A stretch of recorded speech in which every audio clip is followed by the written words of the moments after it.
Massachusetts, John Hollis from St. Louis, Marco Safaras from L.A., and Carmen Williamson from Toledo. The action begins.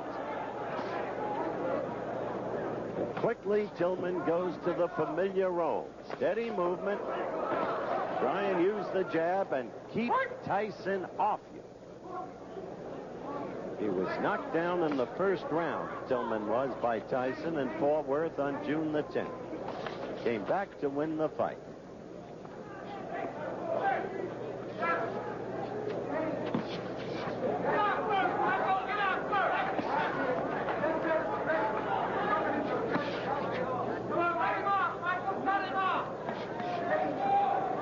Someone in the crowd yelling, "Cut him off, Michael." You heard Tyson say that's exactly what he wants to do, plans to do, if he can do it.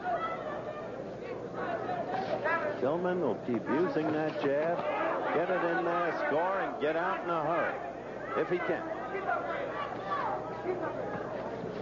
Very basic boxing there.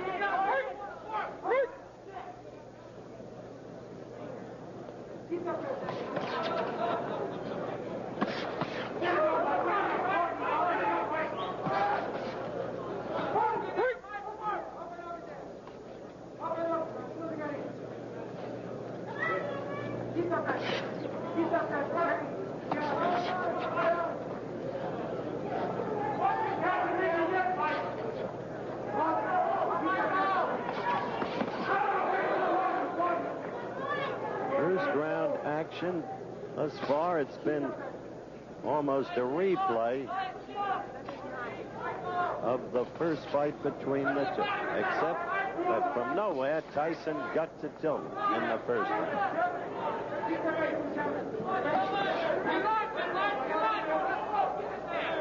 One can see Tyson developing from fight to fight. As a boxer, I mean. No longer awkward, flat-footed.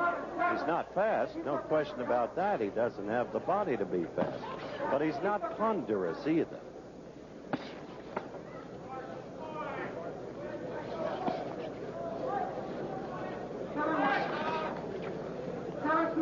Coming to the end of round one. You watch Tyson fight, and there's an air of expectancy. When will he connect? And then what happens if he does? How is he at finishing a fight? Couldn't do it in the first fight. But he's got a succession of knockouts as an amateur. First round ends. We'll be back. You see Mike Tyson, the bell for the second round. Elmo Adolph, the referee.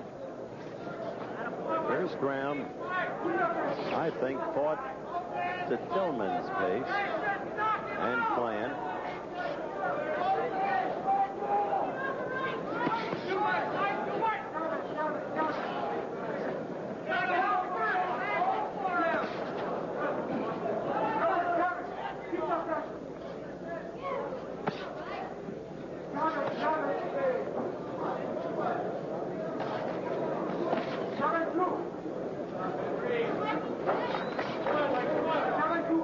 Very little scoring being done, really, by either fighter. Tillman not willing to take any chances. Tyson desperate to get in there.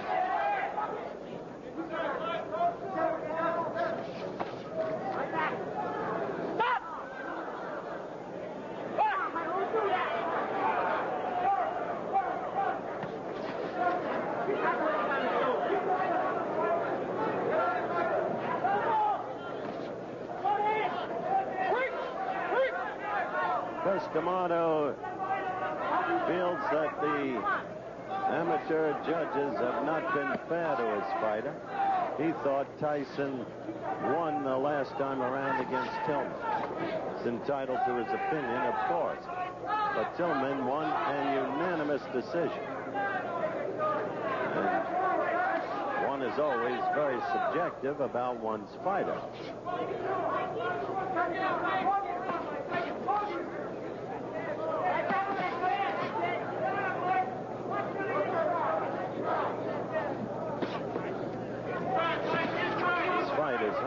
setting a high mark in excitement.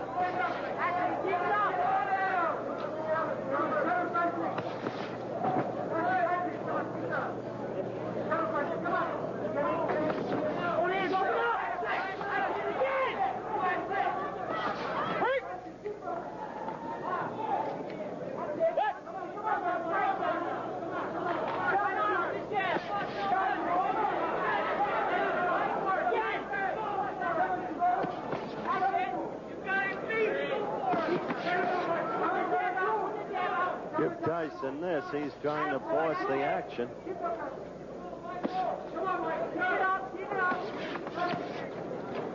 Up there you saw Tillman get in a couple of blows and then out.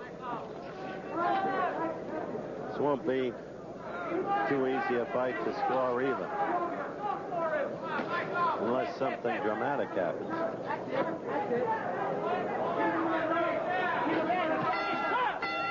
All right, we go over to Mike Tyson's corner.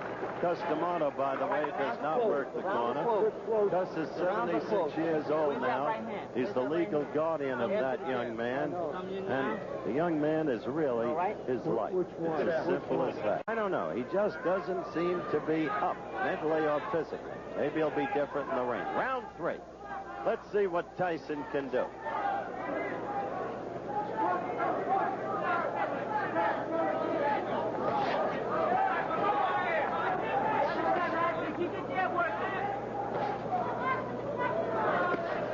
Round 3. Tyson, aggressive. But a touch wild there.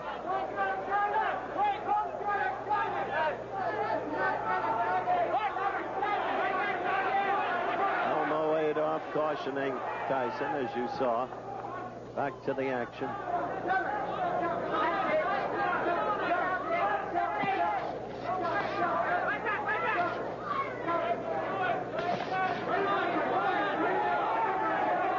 Seize a moment, if I may. Lou Knowledge, president of ABC News and Sports, had recent minor surgery, is recovering very swiftly, will be back on the job next week. And on behalf of his many minions posted everywhere, we should like to wish him very well indeed.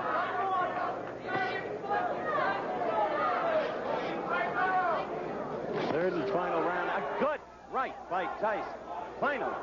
Finally, he got that in there. And Tillman felt it, and he will stay away. Didn't come until the third round. Tillman knows this is no time for him to make a mistake. However, Tillman has not fought nearly as effectively as he did in Fort Worth, I don't think. So little scoring by either party. The fight clearly forced in terms of aggressiveness, but that doesn't count in amateur boxing. It does count in professional boxing scoring. Aggressive.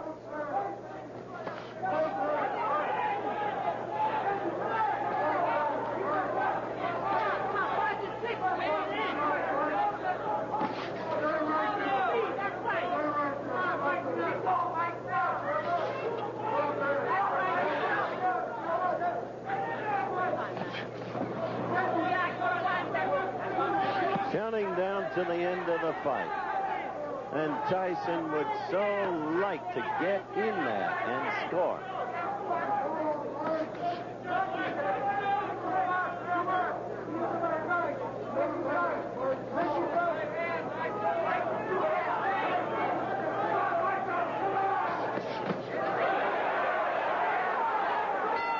Okay, that's it. We follow Mike Tyson to his corner, and I think he's got a better shot at winning this fight by far than he had the last time around. We'll be back with more coverage of the Olympic box-offs after this ABC promo and a word from our local stations. The winner in the heavyweight division and an established member of the 1984 Olympic team from Los Angeles, California, in the red corner, So they gave it to Henry Tillman, obviously on the basis of more apparent style and class. The aggressor was Mike Tyson, but as I explained, aggressiveness in amateur boxing is not rewarded with points. What is rewarded with points? That's what I meant earlier in the evening when I said defense can be as important